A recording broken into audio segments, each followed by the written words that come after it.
Innovation, disruption, and big issues. This is Business Game Changers with Sarah Westall. Hi, welcome to Business Game Changers. I'm Sarah Westall.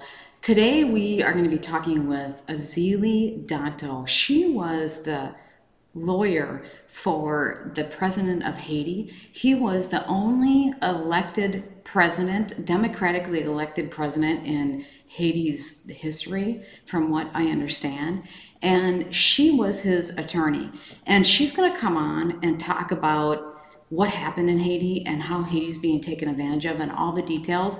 I think it links in very well. It's an example of what John Perkins was talking about at the Economic Hitman, the Confessions of an Economic Hitman, and what they do for the deep state to take control of resources in other countries and to control the countries. Haiti's a perfect example of this, and so she's going to give the details of what happened so you can put a face to what John Perkins is talking about in his Economic Hitman interview. And if you haven't heard that, I recommend that you go and listen to that. And then you listen to Haiti with an open mind, and Èzili Dantò, and with an open mind on how that relates to what he was talking about. And of course, she gets into the Clintons and all the nefarious activities they were doing, and Obama, the nefarious activities he was doing. And well, actually, Clintons were doing it on behalf of Obama. The UN, it's really a kind of a desperate situation over there, and very sad that we would be doing this, especially when you think that 1 out of 2 Americans gave money to the Haitians after the earthquake. We're a very giving people. We thought our money, we were doing good things, but in reality, none of that, I shouldn't say none, very little of that actually went to help the Haitians. And they took advantage of them when they were the most vulnerable. And you'll hear all these stories. But like I said, this is a great example of what John Perkins was talking about in the Confessions of an Economic Hitman. So here now is Èzili Dantò. Hi, Èzili. Welcome to the program. Thank you, Sarah. Thank you so much for having me. I am so happy that you decided to join. I think that you have a perspective. I've covered a lot of these issues, the Economic Hitman with John Perkins, and other things that are going on around the country or around the world, like within Syria. But you have so much personal experience of what we're doing in Haiti, and you have personal experience of what our specific politicians are doing, why they're doing it, and I want to get right to the crux of that. And I think I've been told you're the person, so I'm excited to have you here. I'm excited to be here. I've been watching some of your videos and love them. Love the work that you do. Thank you for having me. Thank you. Okay, let's get right into it. Organ trafficking, trafficking of children, sexual abuse, all that stuff. Rape and pillaging of Haiti's natural resources are some of the horrors that I hear are going on in Haiti. I want to get into some of these details so people can understand the depth of what's really going on there. But first, let's get into what organizations and powers are responsible for those crimes. The status quo as put together in Haiti, this is how it's done. It's the U.S. Embassy, and, there's an old Haitian joke that there would never be a coup d'etat in Haiti if we didn't have a U.S. Embassy. So they put together destabilization. The way the organizations are the U.S. Embassy, which works through the USAID, which is the United States Agency for International Development, under the Secretary of State in America. That agency and the U.S. Embassy are the two sort of faces of American federal and military, economic, cultural power in Haiti. And really, it's a CIA front, and their whole purpose for over a century, more than a century, has been to keep Haiti contained in poverty, debt, and dependency. I got into Haiti. I was born in Haiti, and I was raised in America. And I actually went back to Haiti in 1994 as the lawyer for the first democratically elected Haitian president, Jean-Bertrand Aristide, who was at that time in exile in Washington because Bush the First and his CIA cronies had basically ousted the democratically elected president. And then Aristide would be returned by Clinton when he became president in 1994. And later in 2004, Bush II would also take down Aristide twice. So I've lived through two U.S.-sponsored CIA narco-drug trafficking coup d'etats. So this is an example of how what John Perkins is talking about, how we go in and the economic hitman replaces their leader and takes over the country through the CIA and other nefarious means. That's right. That's right. So popular democracy, just like you could see with what's going on with Donald Trump, popular rule is not liked by the imperialists because they want to have their own puppet in power, because they've created certain abstract ideas, certain policies that puts their value upon everybody else in the world. So Haiti is an agrarian society. 70 to 80% of Haitian people are farmers. But the United States want to make Haiti a marketplace for its transnational organizations. It wants to take Haiti's resources, and it wants to control Haiti's strategic position. If your audience look at a map, you will see that Haiti is right next to Cuba. And where Guantanamo is, where they put the Al-Qaeda, the United States has a 90-year lease at Al-Qaeda, at the Guantanamo. And right across from Guantanamo is Haiti and this Windward Passage. It's very important to the United States because that Windward Passage allows shipping lines in commerce to go through Cuba and Haiti, that shipping line, and go down to the Panama Canal and to the Pacific. Otherwise, you would have to go all the way down past South America to get to the Pacific in terms of shipping lines. So Haiti is a strategic, important space and since like the 1870s, the United States have wanted Mole St. Nicolas, which is right across from Guantanamo Bay. For almost 200 years, Haiti have not allowed America to have it. Today, they basically have all of Haiti, and it was done under Obama. But through the first two coup d'etats, it's a very slow process, but the United States plans, and this is what Americans have to understand too, because the United States plans for things 50 to 100 years ahead of time. So essentially, who are the organizations and power brokers in Haiti? Right now, Haiti is a UN protectorate. So Haiti is under U.S. occupation that is proxied out to the UN so that people would not understand that it's an occupation. They call it a humanitarian mission, but it's a Chapter 7 shoot to kill war mission. Well, explain to us, because it's clear based on the information that I looked at that obviously we're not into humanitarian aid. I mean, after that hurricane and all the horrible things that went on with how the United States, well, particularly the Clintons and other people, dealt with the Haitians during that time.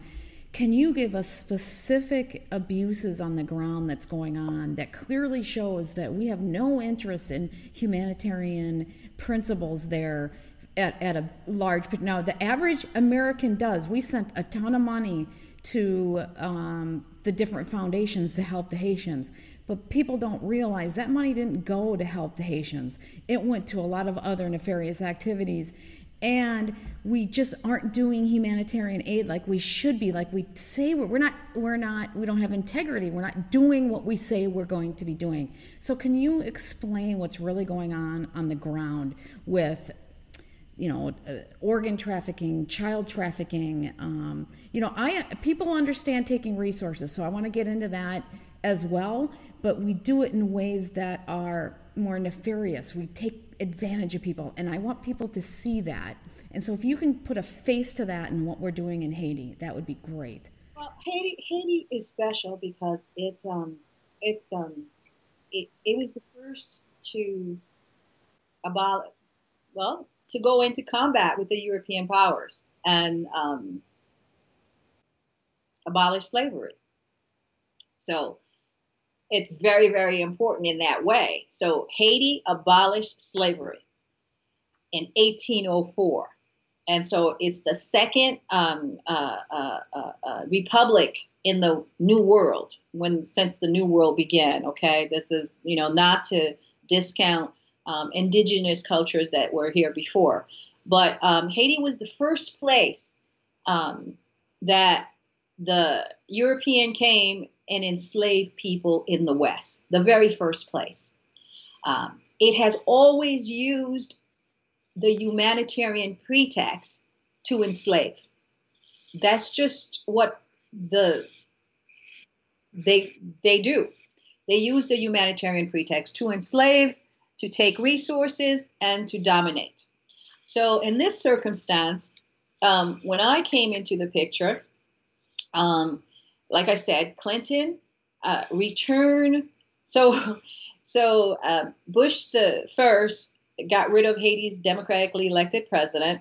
Then Clinton returned him because at that time we were dealing with the fall of the Berlin Wall, and everybody wanted to make, democracy was the new word. So it was no longer we're fighting communism. The new word that the United States started using to destroy democracy was democracy. I mean, it basically, before the United States kept in power dictators in Haiti, the Duvalier regime from 1957 to 1986. Then when the Haitian people fought back and they got a democratically elected president, that the reason why the United States is concerned about Haiti, like I said, is because of its resources and because it wants to make an example out of Haiti. So they came in 2004. So we got our independence in 1804. They came 200 years later. Before that time, Haiti won its independence from France. We are on an island divided between Dominican Republic and Haiti. So Spain and France had control of that island.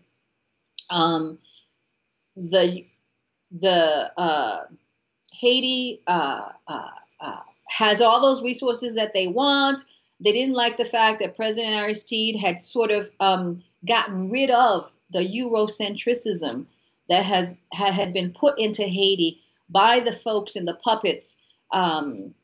So they came in with the CIA. They came in with the NGOs. They came in with the drug traffickers. Did he want his own currency? Was that what he was shooting for, and didn't want to use the euro, or what was the deal with that? Well, what he just asked some just basic things. It's so sad because so many people died for just this. He just asked for the minimum wage to be to raise the minimum wage. Where was the minimum wage at that point? It was 24 cents an hour, 20 cents an hour. And he wanted. And when was this? This was 1991. And our minimum wage at that point was probably $5 or something, $7. Yeah. Okay. So I'm talking about 20. He just wanted to raise the minimum wage, and I think he raised it to like $1.60. Oh my God! And this is really important, right? Because this week in Haiti, 25,000 Haitians went out into the streets asking for a raise in the minimum wage. And guess what they asked for? $1.60.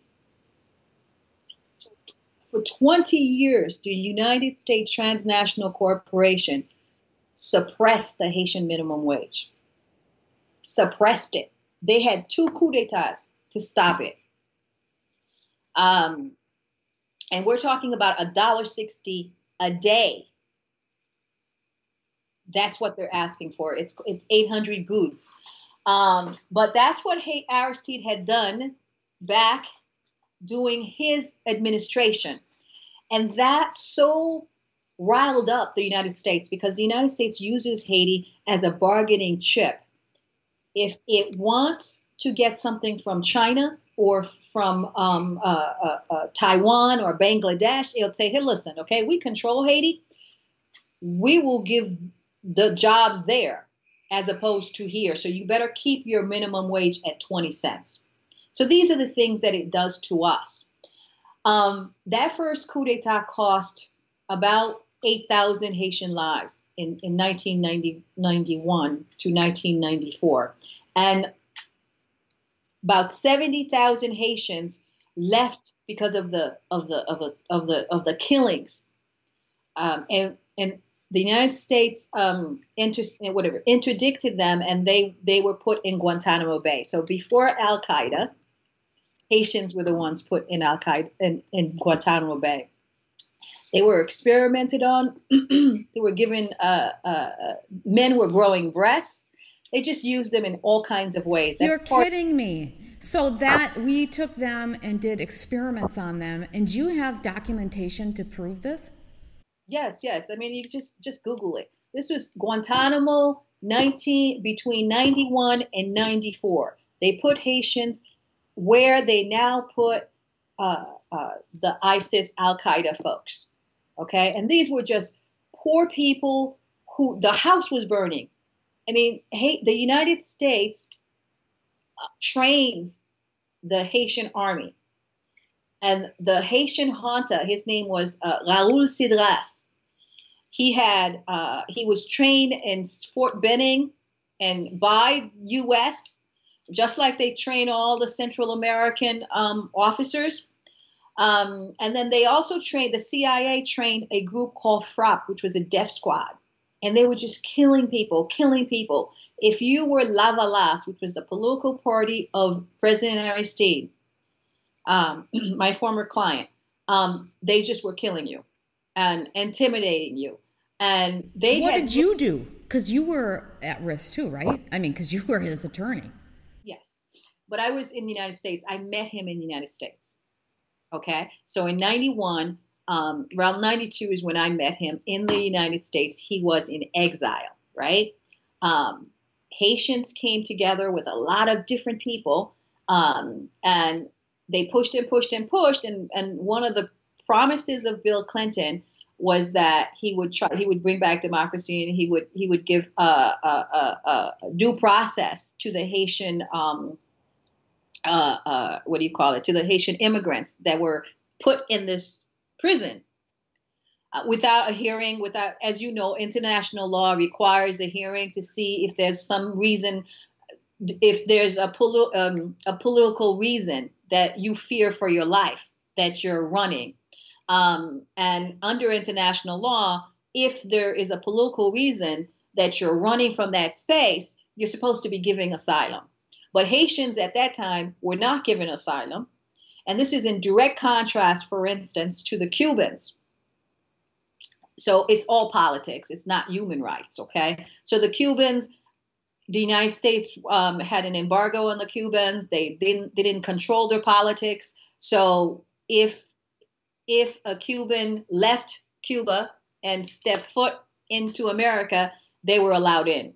But they call Haitians economic refugees, and they called them political refugees. But it was only because the United States, but it was the United States that had burnt the house down, and that's why the people were fleeing. So when Aristide came back the first time, this is what's really important for people to understand, because the Black community stays in this kind of democratic plantation. I have a photo, an exhibit that I always talk about, or not exhibit, but a presentation. The presentation is called The Quiet Genocide in Haiti. You guys can find some of it on my Facebook page, Èzili Dantò public page. It's called The Quiet Genocide in Haiti, from FDR to Obama, the UN, a criminal organization, from Lumumba to Aristide. So during that time, when the United States wanted to take control of Haiti, because Haitians had basically taken control of Haiti, they used humanitarian aid as a cover. So essentially, you have all sorts of trafficking, and I have to tell you a few things about how that works. All right, so the powers that be do trafficking by moving populations around in different spaces. I'm going to tell you how they do that. And also, when they destabilize, like the economic hitman talks about, when they destabilize a country, they do it with different things. They do it, for instance, through something called free trade laws, neoliberalism. All of these are ways of destabilizing a country. Okay, so neoliberalism is an economic concept that says that no regulation, no capital regulation, so that if a foreign company makes money in Haiti, they can just take out all the capital. There's no regulation. There's no, you've got to invest X inside the country. You've got to leave X. None of that. And they want tariffs lowered. So one of the things that Bill Clinton did, now it wasn't Bush, okay? It was Bill Clinton. Bill Clinton did was, before Aristide was put back into office, he was forced to first sign a World Bank IMF agreement that required that he bring down the tariff on rice. At that time, Haiti could feed itself and grew its own rice. Once the tariff went down under this regime that he was required, regime of economic austerity that he was required to sign, once then, big agribusiness from Arkansas could dump food into Haiti, and the local farmers can't sell their goods because the American rice is less expensive. So because of those policies, Haitians lost something like 850,000 jobs. That was because of the free trade policies and the privatization policies, because the United States forced the Haitian government to privatize state assets to the private sector. So the private sector became more important than Haitians themselves. And the private sector was foreigners that came into Haiti. So this is how it works. What I like, this is how the patterns work. There is a Black intellectual called Neely Fuller, and he talks about imperialism and colonization and how the powers that be work. And he says that there are 9 areas of human activities that are controlled by the deep state. I'm using that word. He doesn't use the word deep state. He uses another word. Those 9 areas that they control, they have a narrative that is not the real narrative. They control economics. They control entertainment, they control education, labor, law, religion, sex, cultural, how it works, and then war, how to go to war. Each of those areas of activity is about keeping the powers that be in power. So, for instance, in the United States, academia in the last, let's say, I don't know, 30 years, have been absolutely regressive. I mean, they just are a mouthpiece of whoever is paying for their grant, whoever is paying for their dissertations. So you have a situation where, I'll give you a couple of examples. So in that way, when you have the entire society is about, everything is fake. Education is fake. Academia, labor law. I mean, ever since the Reagan, I don't know what it was that when the air controllers, workers' rights have been destroyed in America. Well, in Haiti, they were also destroyed. And that's how the system works.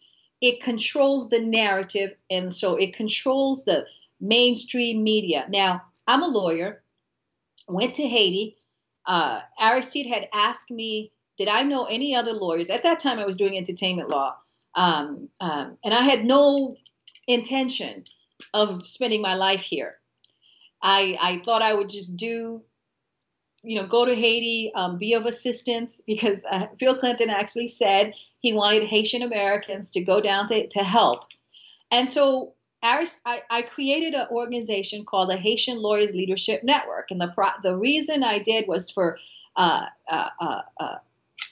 Haitians with an American degree and other international lawyers who were interested in judicial reform.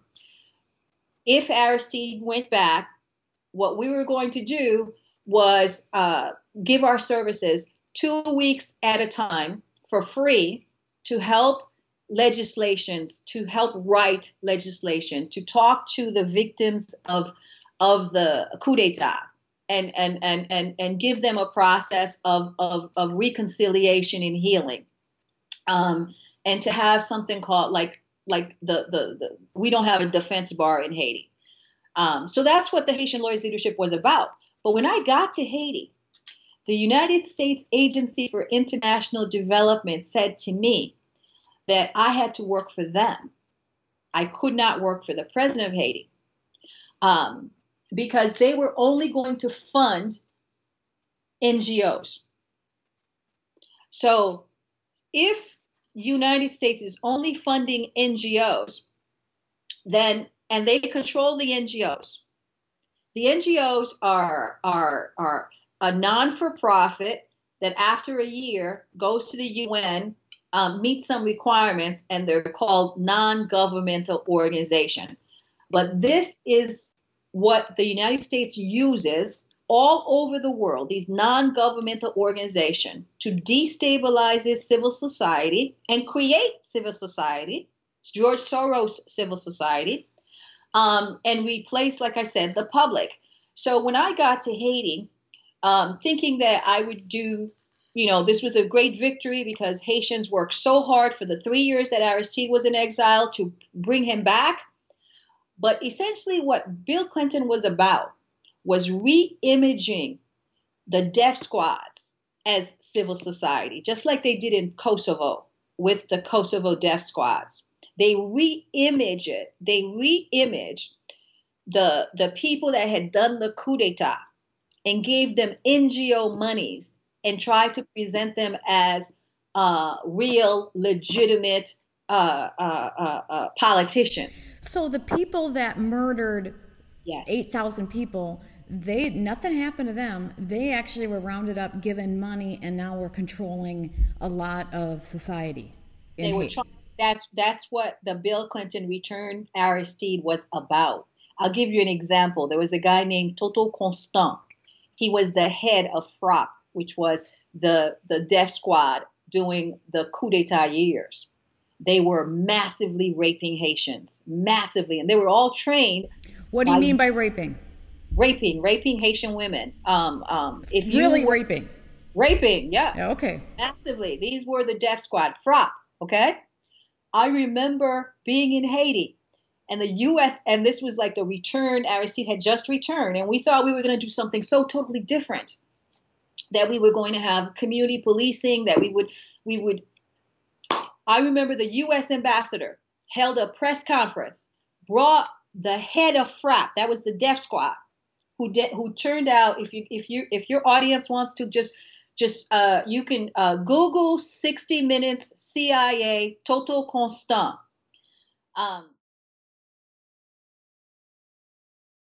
With the CIA. Why are you telling us now about your CIA involvement? I'm in jail. I've been betrayed. I've been humiliated. And I think it's about time for the world and the American public to know. So says the CIA first reached out for him in 1991 after he became an advisor to his childhood friend, General Raul Cedras. He said he was given a code name, Gamal, and an agency walkie-talkie so the CIA could summon him at a moment's notice. And he says he went on the payroll at around $700 a month. How did you get paid? U.S. currency, in cash.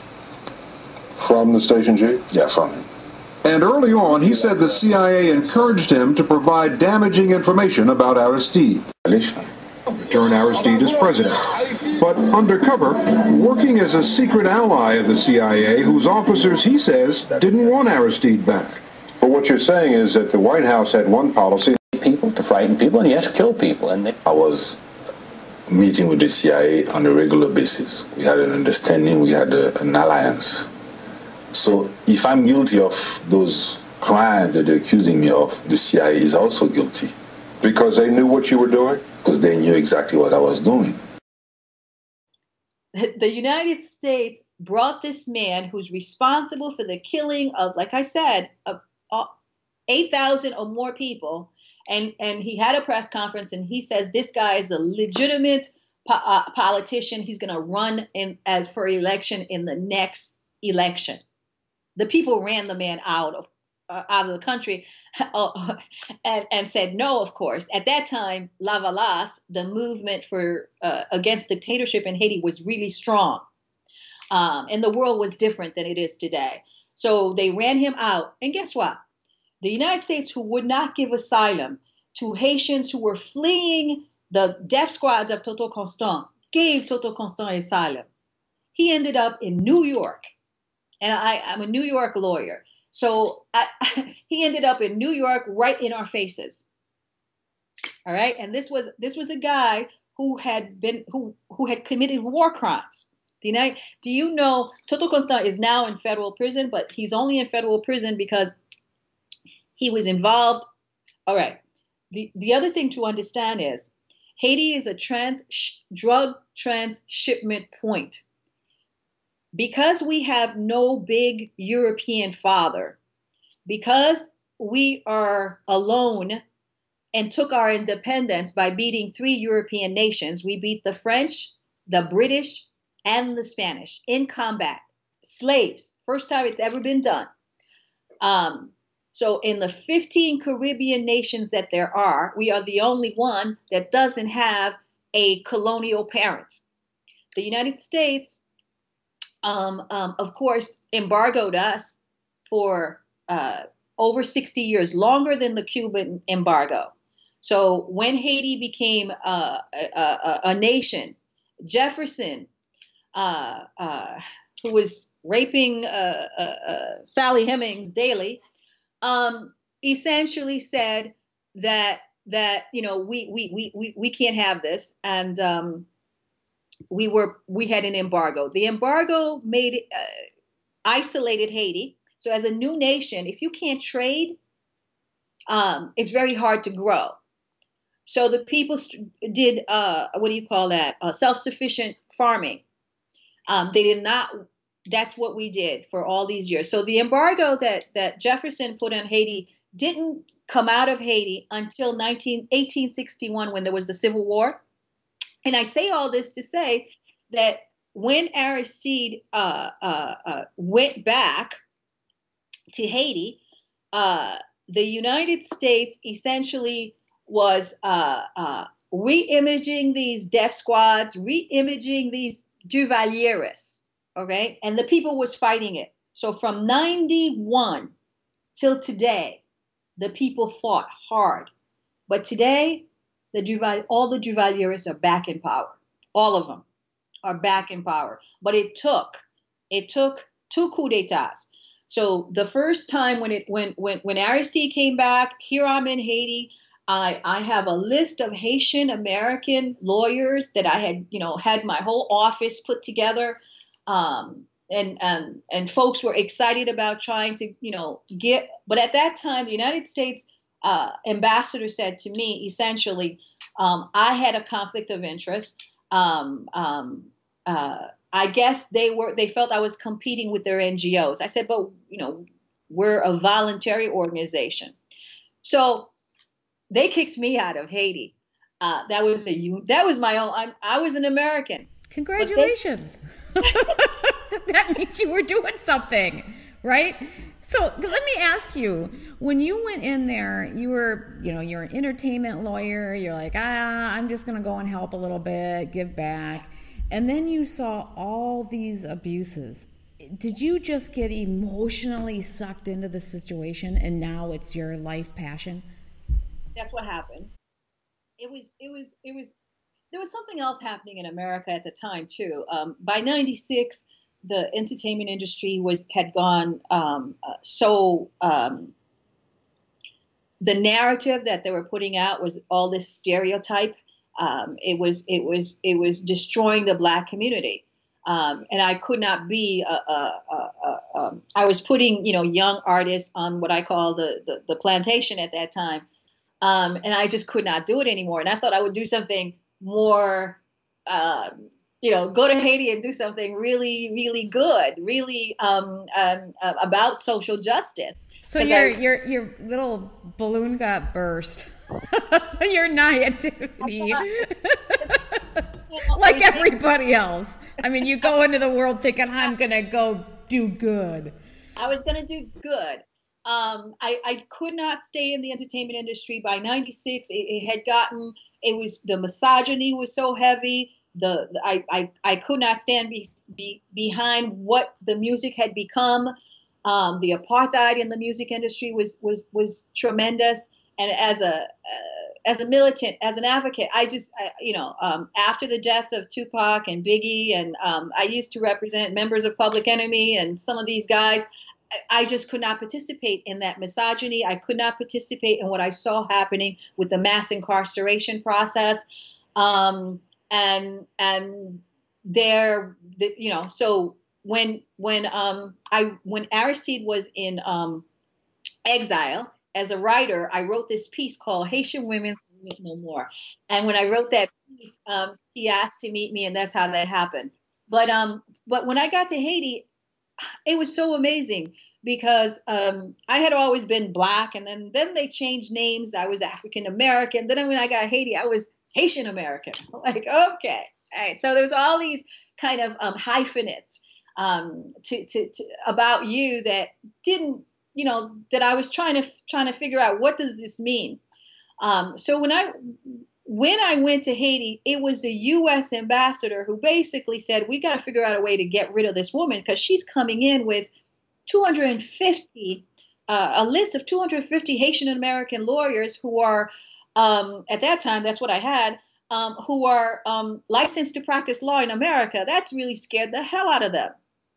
And so a lot of things happened to me, and maybe it's not the time. Another time I'll talk about it. But essentially, I mean, listen, I was living in a hotel because I had no parents or family in Haiti. And, there was a night when somebody shot my room.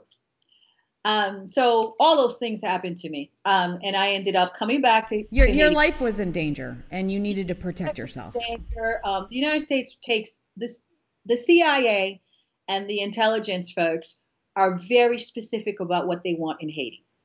And so they have a pattern. The pattern is they have these overlords, and the overlords are in maybe 3 different categories. They'll have poor people that they blackmail. and like and train as police, just like they train ISIS. They train the Haitian FROP. Okay, just like the United States trains ISIS in the Middle East, they train FROP. And then they would finance these things, doing things that like organ trafficking, like drug trafficking, like arms trafficking. That's how the CIA and the deep states finances its regime changes or its black ops. And in Haiti, the second in command to the Haitian army. Now, all of the Haitian army officers were trained by U.S. and U.S. Special Forces. What happens is that when they train them, they give them things like visas. They give their families grants to go to college in America. They connect with them, and so they co-opt them. So these guys will never find that kind of offering in Haiti, and you really have to be very, very strong morally, intellectually, not to fall prey to these CIA agents' various ways of co-opting folks. So they protect their own. Besides the fact that Haiti's geographic where they're located, what about Haiti do we care so much about? I know you were talking about the natural resources. Haiti is just filled with natural resources. Can you talk about that a little bit and why the United States cares so much? Iridium is a extraterrestrial. It's an asteroid that fell on Haiti. Haiti is a land of mountain. It has mountains of iridium. The United States have been carting it out since 1986. So that's why increasingly you'll see, in terms of Haitian hurricanes that come all the time, the people are dying more because the mountains are being carted out. So iridium is something like, one Haitian expert said that 1 ton of iridium is worth something like $45 billion. But they say we're poor. Also, not recently, but during the second coup d'etat, that's when Bush the son came to take out President Aristide, because he was reelected again.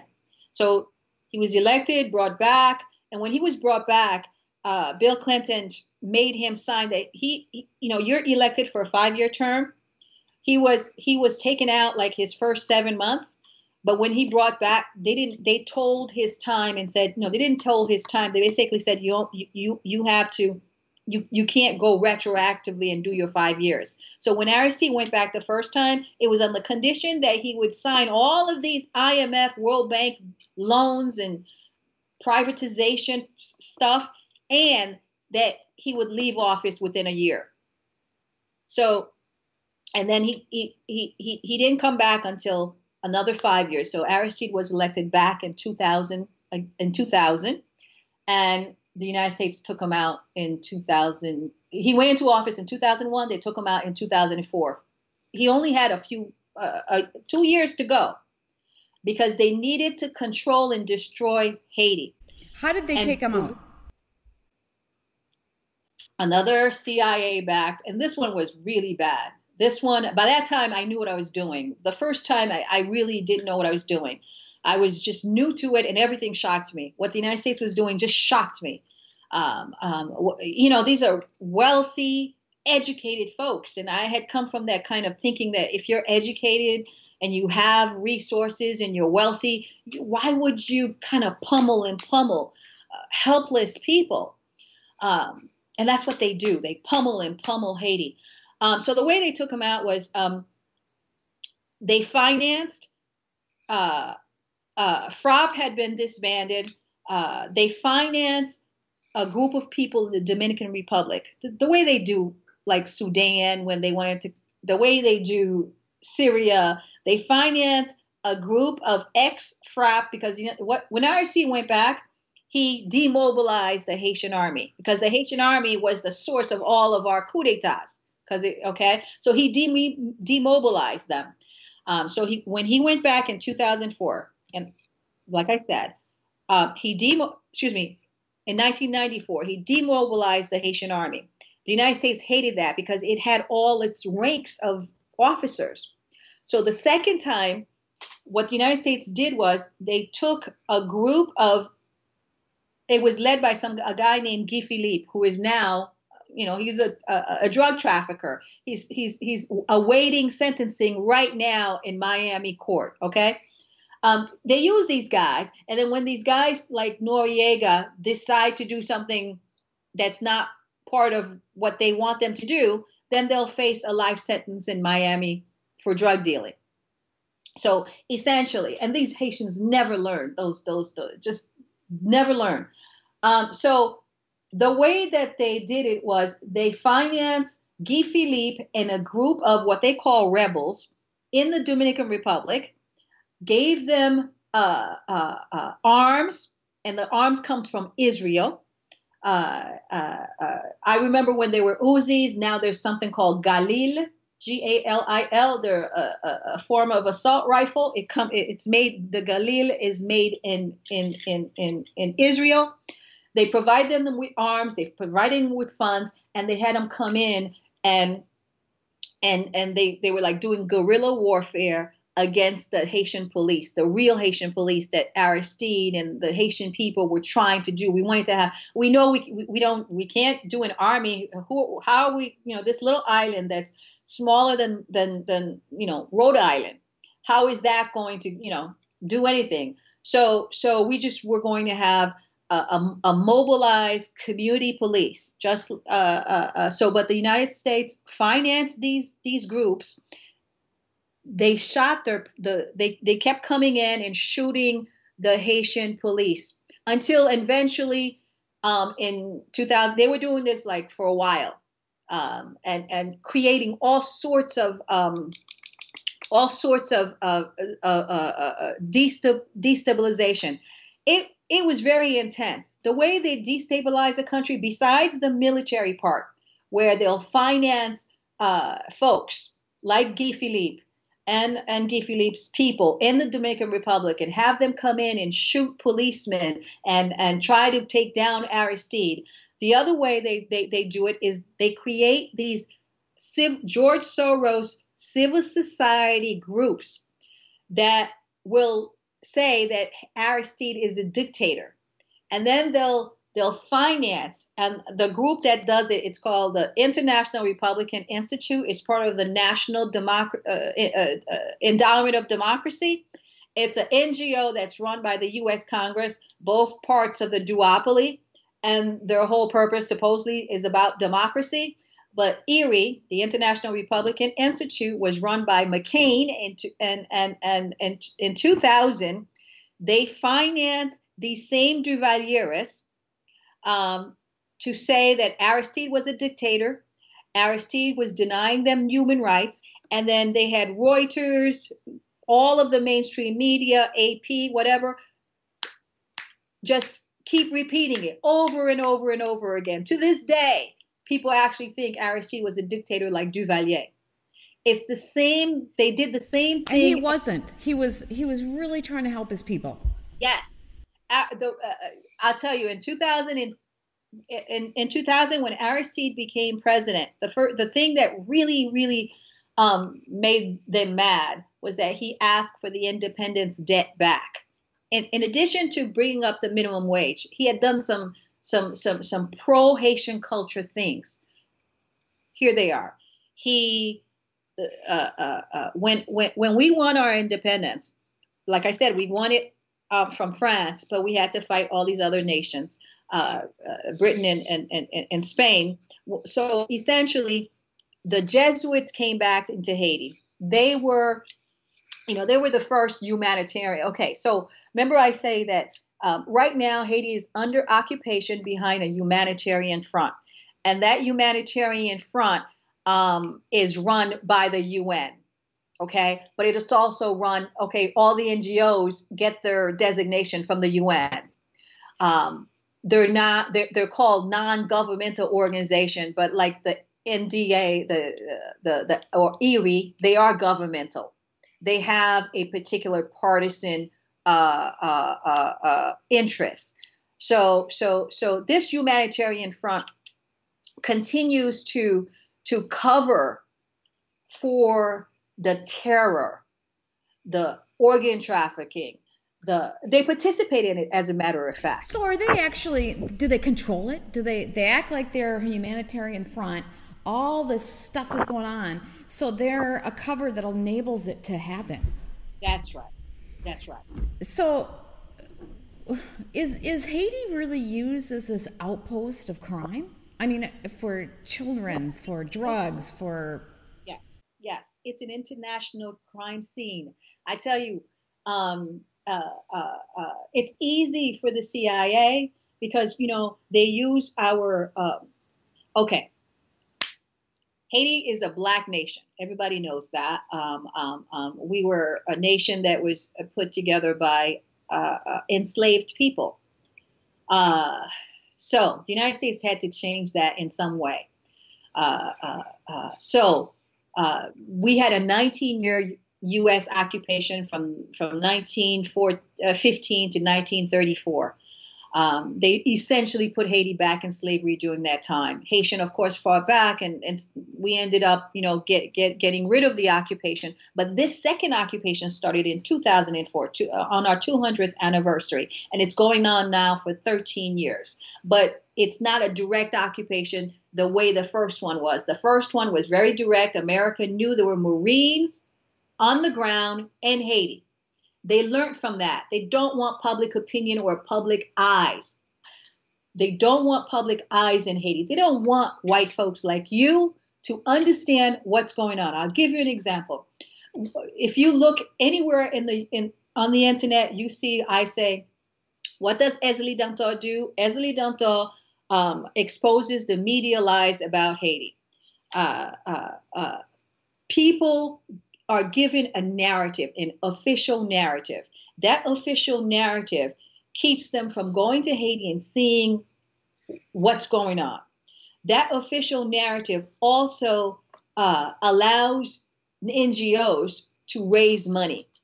For instance, they say Haiti has less than 2% forest cover. That is a lie. Haiti has about 32% forest cover, which is the same as Germany, the United States, and the same as Germany, United States. There's another country I was going to think of, Ireland.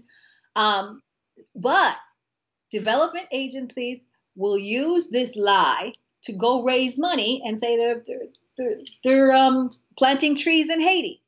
Nobody looks at it. They say Haiti's just violent.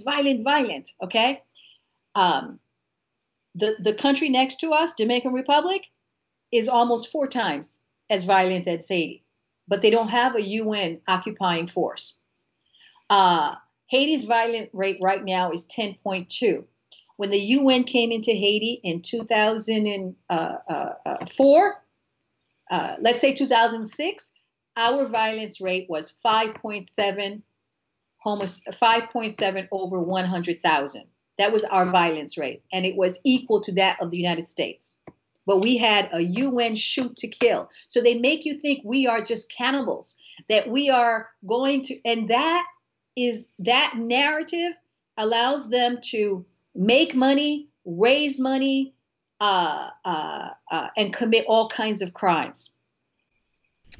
So you said that we created an occupation in 2004.